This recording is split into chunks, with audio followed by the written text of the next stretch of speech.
Ouais, y a pas quelqu'un qui doit faire des validations, qui doit appeler le bureau à Washington ou je sais pas quoi. On veut sortir un truc demain, on est tous cordats, on le sort, tu vois. Ok, c'est propre.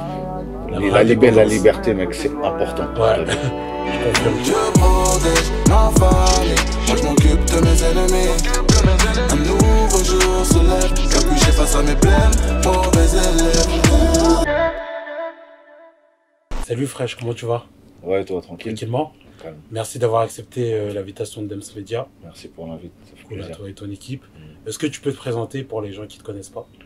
Alors moi, Style Fresh, artiste du 20e arrondissement. Donc, j'ai commencé par le rap, puis j'ai fait un transfert vers le chant, mais je fais un peu de tout, on va dire. Et du coup, je suis dans le label Nouvelle École, qu'on a fondé avec mes producteurs Xa, Mo Black et Esprit Noir, qui est un de mes binômes depuis longtemps. Et voilà, je sors différents projets depuis maintenant beaucoup d'années. Ouais. Mine de rien, le temps il passe et je viens de sortir un EP qui s'appelle Amour Noir. D'accord, très bien.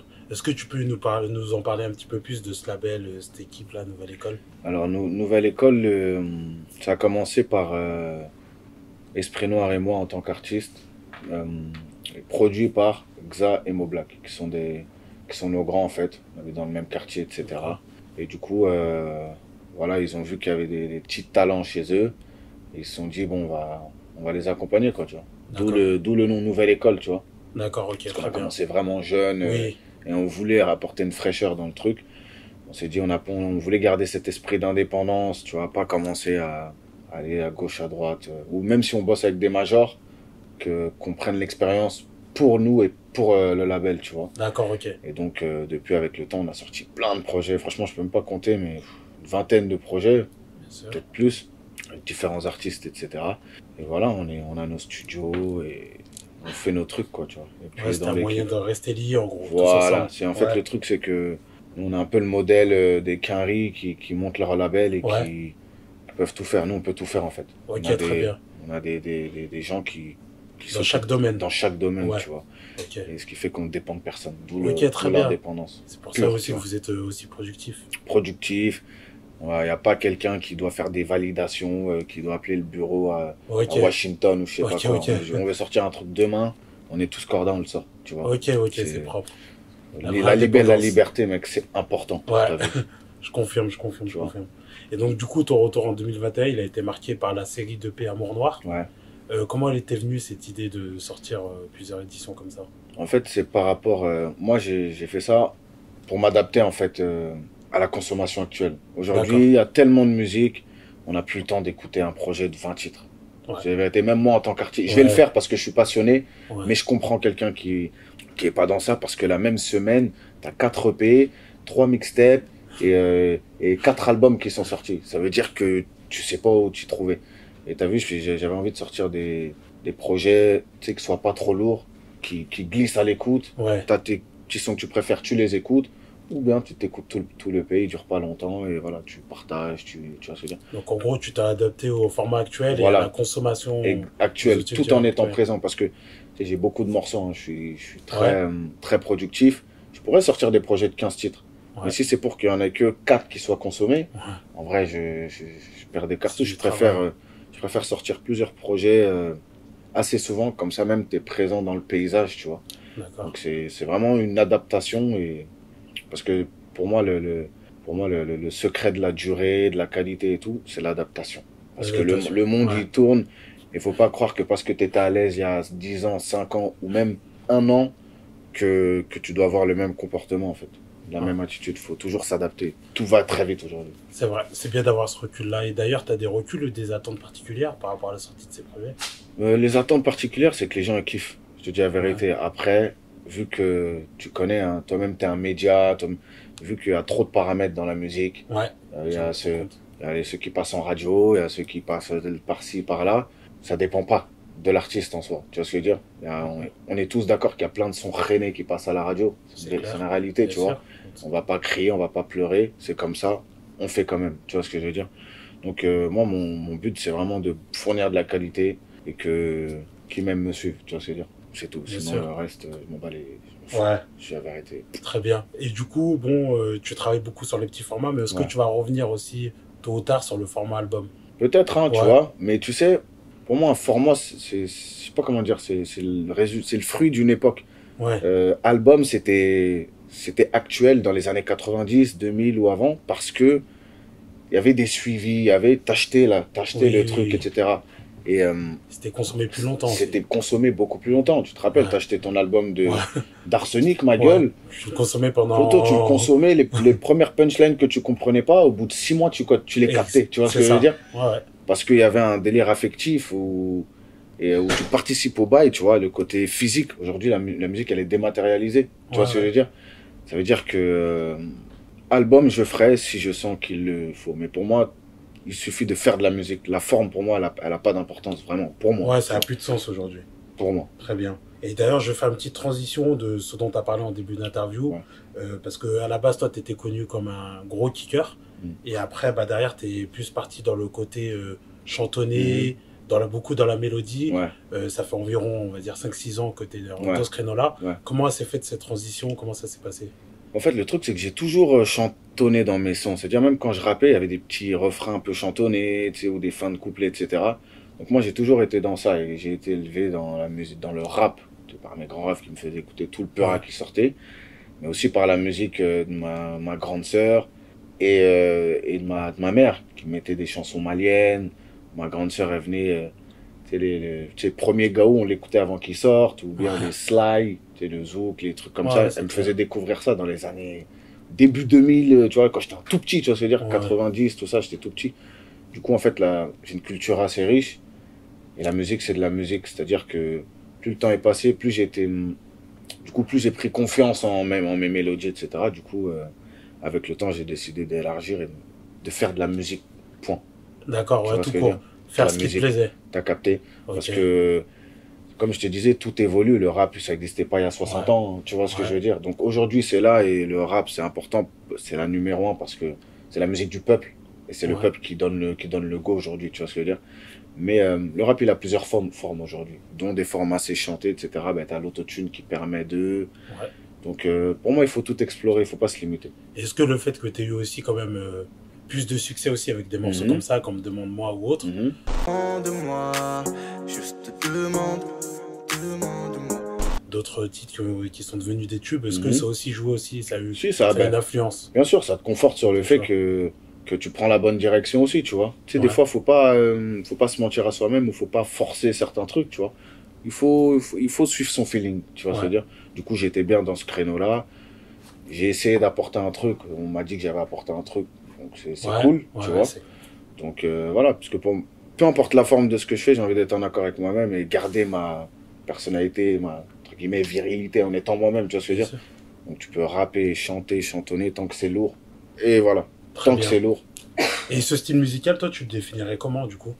Franchement, je sais pas. Moi, je l'appelle trap-hop parce que justement, c'est le mélange entre rap, trap, tout ça et chant, R&B, pop, tu vois, et musique populaire, donc trap-hop, tu vois, exactement. Donc c'est pour ça que je l'appelle trap-hop parce que il y a quand même, quand tu m'écoutes, tu sens qu'il y a un ADN de rap dans les placements, dans les phrases, dans...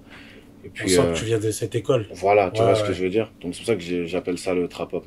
D'accord, très bien. Et on a aussi entendu, on entend même de plus en plus des sonorités dancehall aussi. Ouais, c'est vrai que, on sent que tu as écouté de la dancehall, en plus tu as même des morceaux avec Giant King et Bambi, qui sont quand même des figures, pour ceux qui connaissent vraiment la dancehall, au niveau Guyane et tout ça, tout ce qui est des Antilles au niveau du dancehall, qui est en France et dans les dom-tom, ça reste quand même des grosses figures. Comment ça se fait que tu as ces sonorités-là et que tu as fait appel à eux aussi? Comment ça se fait? Tu sais que c'est un truc que je peux même pas expliquer, je crois c'est vraiment par rapport à tout ce que j'ai écouté depuis que je suis petit, en fait, c'est-à-dire, en fait, c'est dans mon ADN. Tu sais que je suis pas un mec qui écoute la dancehall tous les jours. Hein. Ok, ouais. Tu vois, mais après, on sent que t'en as écouté. Mais voilà, tu sais, tu connais la période 2000, 2004, tu vois, l'époque des Redeem, des trucs. On écoutait tout ça un peu. C'est-à-dire que je pense que ça s'est imprégné en moi. Et du coup, je sais pas, je l'ai exprimé comme ça, tu vois. Et apparemment, je suis grave à l'aise dans ça, mais je suis pas un mec qui écoute ça tous les jours à fond. C'est-à-dire que je kiffe à mort. Hein, mais je sais pas. Pourtant, pour moi, c'est du feeling, en fait. Voilà, c'est du feeling, donc c'est comme ça que je l'exprime. Et Giant King et Bambi, comment ça s'est passé, du coup, le feat? Comment ça s'est fait? Ben, on s'était rencontrés plusieurs fois dans des événements, soirées ou trucs, et ça avait matché, tu vois. Et chacun, on appréciait ce que l'autre faisait. Un jour, on s'est capté en studio. On a fait du son, plusieurs sons, et voilà, hein, ça s'est fait. Et puis, on en a fait plusieurs sons ensemble. Et du coup, j'en ai fait un avec elle, un avec lui. On en a même fait un à 3. Et du coup, j'ai gardé les 2 pour moi. Et on en fera d'autres, ça se trouve, tu vois. En fait, le feeling, c'est important pour moi. C'est vraiment des bonnes personnes, tu vois. C'est des personnes qui ont un bon fond, eux, ils vont regarder d'abord l'artistique avant de regarder tout ce qu'il y a autour, là. Tu vois, un peu le délire bizarre d'aujourd'hui. Donc ça, c'est un truc important pour moi. Donc c'est pour ça que ça s'est fait naturellement que je les ai invités. Ça a glissé tout seul. Et donc du coup, bon, aujourd'hui, tu es encore jeune, mais comme tu disais, tu as sorti beaucoup de projets. Parce que tu étais un petit peu précoce. Ça veut dire que toi, dans le sens où tu as eu une exposition assez jeune, en étant même mineur. Quand tu étais mineur, tu avais déjà une exposition que d'autres n'avaient pas. C'est des choses qui sont plus courantes aujourd'hui, mais à cette époque-là, c'était pas du tout courant. C'était très rare. Et donc du coup, aujourd'hui, avec tous ces projets sortis, et quand même la carrière qui commence à faire, et pourtant malgré ça, tu es encore jeune. Si tu devais faire un constat de ta carrière avec notamment la transition dont on a parlé tout à l'heure, tout ça la réunie, ça fait beaucoup. Ça serait quoi le constat que tu aurais à nous faire? Bah, franchement, moi je suis fier, hein, tu sais, je me dis, j'ai une carrière assez riche quand même. Ouais, tu vois. mine de rien. Il y a plein de mecs en vrai qui débutent là, mais moi je suis en plein dedans. Tu sais, je vois des mecs qui sont à peine plus jeunes que moi, mais ils parlent de moi, ils me parlent, j'ai l'impression d'avoir 10 ans de plus qu'eux, tu vois. Ouais, c'est pour ça que tu vois, ils me donnent du respect et tout, et ça fait grave plaisir, parce qu'en vrai, je suis sur le pavé, ça fait longtemps. J'étais tout petit, je faisais des freestyles avec des mecs qui avaient 10 ans de plus que moi, qui étaient foncedés, bourrés, laisse tomber, tu vois ce que je veux dire. Moi, j'étais là, j'allais encore en cours et tout, mais je me dis, ouais, j'ai vécu quand même des belles choses, et je suis fier aussi surtout de ne pas avoir lâché, en fait. Parce que pour moi, la base aussi de tout, c'est de garder sa ligne de conduite et d'y aller. Parce que dans toute aventure, il y a toujours des hauts, des bas, des moments plus compliqués que d'autres, et des meilleurs moments. Il faut garder le cap, en fait. Et j'ai gardé le cap. Et la persévérance, alors? Pour moi, c'est ma qualité première. Je suis un mec, un gamin, il m'appelle Naruto. Il dit, toi, tu lâches jamais. C'est pour ça, moi, il y a déjà un mec de mon quartier, il m'a dit, non, toi, je pense que tu devrais arrêter. Tu vois. Ah ouais? Genre, il y a un moment où c'était un peu, voilà, je me cherchais encore, parce que une carrière, c'est, voilà. Un moment où je me cherchais, il m'a dit, tu devrais arrêter. Un an après. Ouais, comme quoi? J'aurais pu arrêter, j'aurais pu me dire, ah, il a peut-être raison. Au moment où des gens ont arrêté, ou des moments où des gens ont bégayé, moi j'ai continué. Et aujourd'hui, cette personne, elle te dit quoi? Elle me dit rien. Ouais, quand tu la croises et tout ça. Elle me dit rien. Ouais. Ok, donc comme quoi t'as bien fait et tout ça. Parce que les gens, ils connaissent pas aussi forcément ce côté-là, ils voient les artistes. Il y a la côté, il y a la façade, il y a aussi l'envers du décor, avec les hauts et les bas, tout ce qui va avec. Un jour, j'étais en interview avec Esprit, il disait un truc, il disait, en fait, la vie d'un artiste, ouais, c'est stylé, il y a plein de trucs, vas-y, c'est frais, etc. et tout. Mais tous les jours, c'est des nouvelles galères à gérer. Tous les jours. Tu vois, si c'est pas pour clip, c'est pour lui, le beatmaker qui va dire que je sais pas quoi, l'autre qui va l'autre qui va perdre les pistes de son son, l'autre qui va laisse tomber. Il y a beaucoup de complications. Tel artiste qui va faire un truc bizarre, que des trucs chelous, frère, t'as vu. En fait, c'est un métier, faut se régler avec les humains. Les humains, ils sont relous, frère. Il y a beaucoup de social à faire. Tu vois, c'est-à-dire même si t'es un mec, tu veux être dans ton coin et faire ton son, t'es obligé de côtoyer les gens. Donc c'est plein de soucis, plein de trucs, mais ça fait partie du jeu, tu vois ce que je veux dire? Beaucoup d'énergie à mettre dans l'humain, on va dire. Exactement, et ça peut influer même sur ton taf. Donc c'est pour ça que garder le cap, c'est important, tu vois. Pas se faire avoir partout l'extra musical, parce que l'extra musical, il prend énormément de place. Hein. Ouais. Tu vois. C'est bien de le préciser, ça, c'est très bien. Et bon, on sait que, on connaît ta proximité avec Esprit Noir, enfin tous ceux qui connaissent en tout cas, qui ont pu te suivre, ils connaissent ta proximité avec Esprit. Du coup, un projet en commun, ça pourrait voir le jour incessamment sous peu ou autre. C'est lourd, hein. Bah ouais, je pense que c'est une suite logique. Même un EP, enfin tout ça, je pense que vous avez, je suppose bien que vous avez peut-être même des morceaux qui sont coffrés, qui sont jamais sortis. Enfin, il y a de quoi faire, je pense. Ouais, on en avait fait un il y a 10 ans, je crois qu'on est les premiers, je sais pas si on est les premiers artistes à avoir fait un projet en commun, tu vois. C'était en 2012. Et vas-y, parce que nous, on était dans ce délire, on savait que c'était un truc stylé de faire ça, tu vois. En mode, on est deux artistes distincts, mais vas-y, viens, on se pète, on fait des morceaux ensemble, et vas-y, tu vois, créer une énergie, tu vois. Et au States, ça le fait très souvent, en France, un peu moins, tu vois, mais peut-être, pourquoi pas. En tout cas, ce serait lourd, surtout que nous, on a pris... C'est dans les tuyaux ou pas? Je sais pas, en fait. Même label. Ouais, même en fait, c'est pas impossible. C'est pas encore, voilà, on n'a pas dit on va le faire là, mais c'est pas impossible. Et si ça arrive, ce sera lourd en tout cas. Ouais. Et comment tu définirais, toi, ta relation avec Esprit? Très clairement. Bah, Esprit, c'est mon ref, hein, t'as vu. C'est le mec, on se croise en studio, des fois on parle même pas de son, tu vois ce que je veux dire? Des fois on parle pas de son, truc, ça fait tellement longtemps que je le connais. En vrai, c'est la MIF. Ouais. C'est la MIF, donc après la musique, voilà, chacun fait son taf, etc. Mais du coup, c'est le collègue de taf, de bureau, mais c'est le refrain avant tout. Ouais, bien sûr. Et donc, du coup, bon, toi, t'as traversé, du coup, vu que ça fait longtemps, comme on disait encore une fois que t'es jeune, t'as traversé quand même, du coup, 2-3 époques.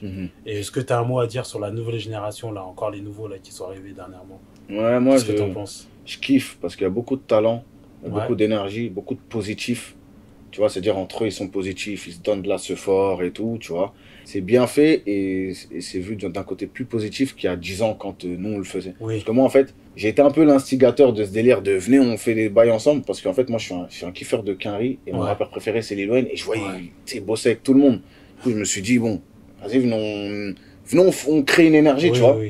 Surtout, moi, j'étais jeune, ça veut dire, moi, l'ego de l'adulte, de trucs, j'étais pas dans ça, frère. C'était venez, on fait du son. C'est ça qui a fait qu'il y avait plein de trucs, etc. Mais les médias, ils ont voulu croire qu'on a voulu faire les Avengers ou je sais pas quoi, donc ça a été mal perçu, tu vois ce que je veux dire? Oui, c'était l'époque de la relève, quand on disait la relève et tout ça. J'ai pas compris tout ce délire, tu vois. Mais pourquoi? Parce qu'il y avait l'avènement des réseaux sociaux en même temps, ce qui fait que, tu sais, les gens, tu sais, ça se voit, ils avaient besoin de trucs à grailler, alors que... C'était une période de transition. Parce qu'on sortait de la crise de l'industrie. On était quand même en plein dedans, mais il y avait les réseaux sociaux qui donnaient un nouveau souffle. C'est ça. Qui fait que les artistes pouvaient être leurs propres médias, etc., tu vois.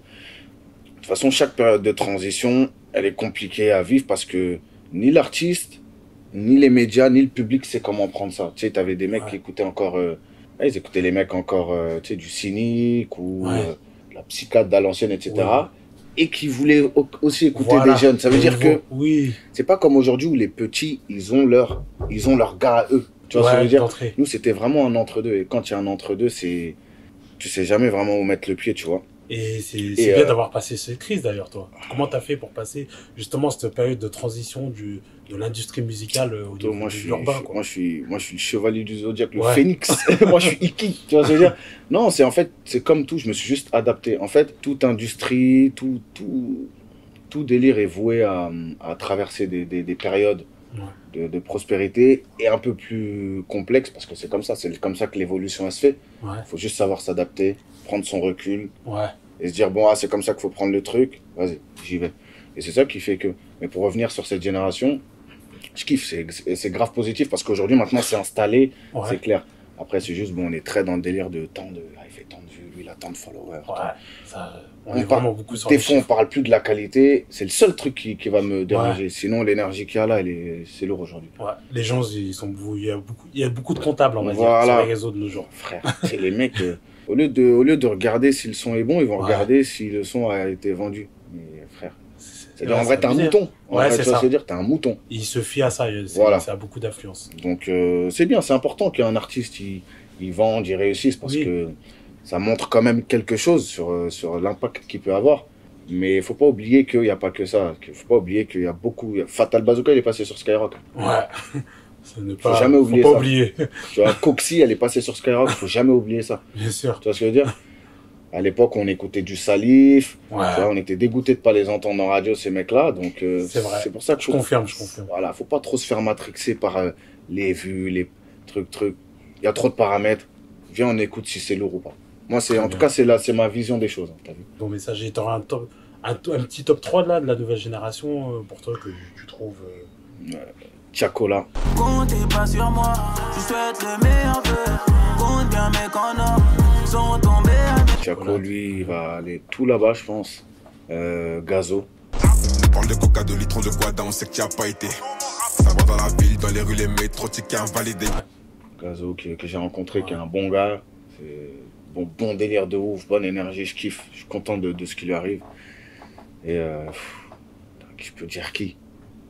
Je peux pas dire Freeze, parce que Freeze, en vrai, ça fait longtemps qu'il est là. Mais c'est aujourd'hui qu'il a eu son ascension, parce que voilà, chacun son moment, tu vois.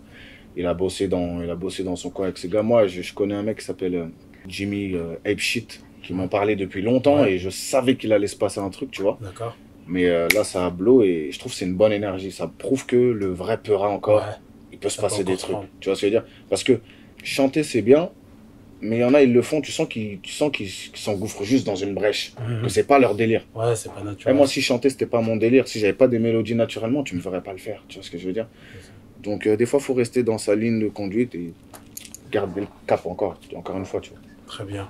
Et du coup, c'est quoi la suite alors pour Still Fresh? Qu'est-ce qu'on peut attendre de Still Fresh pour les mois et voire l'année à venir, on va dire? La suite, c'est des EP qui vont continuer à sortir, des morceaux tout le temps en studio. Moi, je suis en mode futur, Young Thug, Lil Wayne. Moi, je vais au studio, je fais du son, je balance. Et je fais en sorte de balancer de la qualité. Peu importe, jamais bâcler son taf. T'as vu, faire de la qualité. Après, tout le reste, comme je t'ai dit, frère, c'est pas de mon ressort. Faut pas me casser la tête avec ça. Et tu vas apparaître dans des projets qui vont sortir bientôt en feat ou autre? Pour l'instant, je connais. On n'est jamais sûr de rien. Donc voilà. En tout cas, je suis au studio. On verra. En tout cas, Dems Media, trop merci, toi et toute ton équipe. Merci à Dems Media. Bon média, bonne mentalité et force à vous. Merci et à très bientôt. Merci.